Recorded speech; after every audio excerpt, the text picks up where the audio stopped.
전쟁은 단순히 무력 싸움만을 의미하지 않습니다.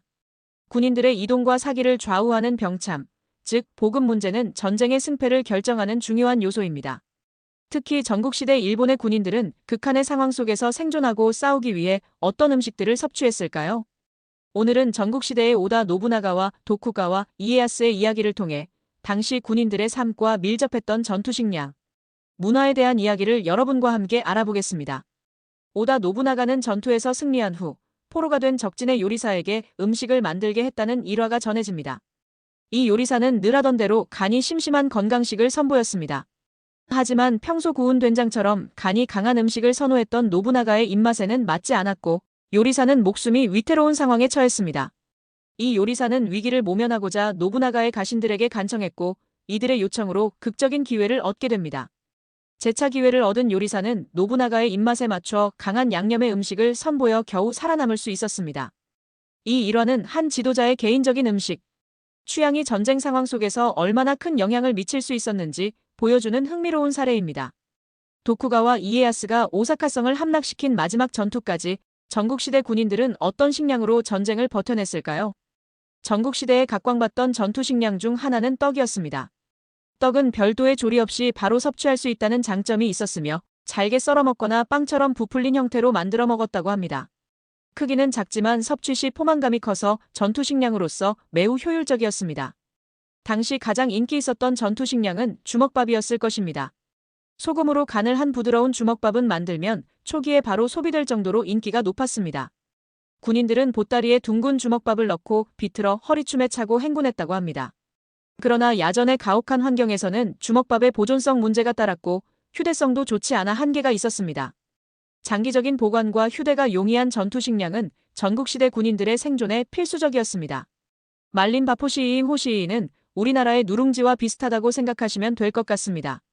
찐밥을 말린 것으로 휴대가 간편하고 보관성이 뛰어나 전투 식량으로서 큰 비중을 차지했습니다.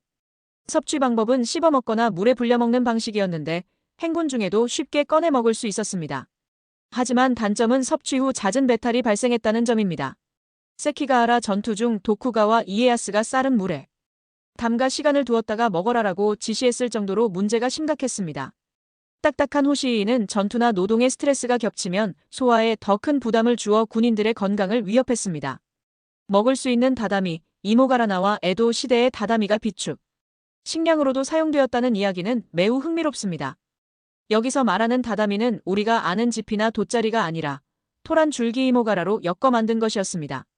이는 고립된 상황이나 농성전에 대비한 비축 식량으로 활용되었습니다. 토란 줄기는 그대로 섭취하는 것이 아니라 된장물에 졸인 후 건조하여 휴대가 간편한 전투 식량으로 가공되었습니다. 가볍고 질겨서 보찜을 몸에 묶거나 물건을 고정하는 용도로도 사용되었고 배고플 때는 그냥 씹어 먹거나 뜨거운 물에 넣어 된장국처럼 마셨다고 합니다. 이는 음식의 수분을 최대한 제거하여 보존성을 높이는 전투 식량 개발의 일반적인 경향을 보여줍니다. 전국시대에는 특수한 목적을 가진 전투 식량도 발달했습니다. 닌자에 관한 기록인 만천지폐에는 우메보시와 맹문동 등을 섞어 만든 병량, 환이 기록되어 있습니다. 간첩 임무 수행 중 스트레스 해소와 영양 보충을 위해 약초나 생약을 첨가하여 만들어졌으며 바람과 햇볕에 말려 제조되었습니다. 나중에는 일반 병사들도 쌀, 수수, 메밀 등을 이용한 병량환을 지참하게 되었습니다. 병량환은 24cm 크기의 작은 알약 형태로 허리춤에 차고 다니며 군인들의 필수 식량이자 비상약 역할을 했습니다. 우메보시는 전국시대 군인들에게 매우 중요한 음식이었습니다. 오사카 전투에서 도쿠가와 이에야스가 난공불락의 요새인 오사카성의 해자를 메우는 노동을 병사들에게 시켰듯이 당시 전쟁은 엄청난 노동 강도를 수반했습니다. 격렬한 노동 후 우메보시는 훌륭한 피로회복제이자 염분 보충원 역할을 했습니다. 신맛과 짠맛은 정신을 번쩍 들게 했고 지혈과 두통 완화에도 효과가 있었다고 전해집니다. 따라서 사무라이와 다이묘들은 대량의 우메보시를 확보하는 것을 중요한 전쟁 준비 중 하나로 여겼습니다.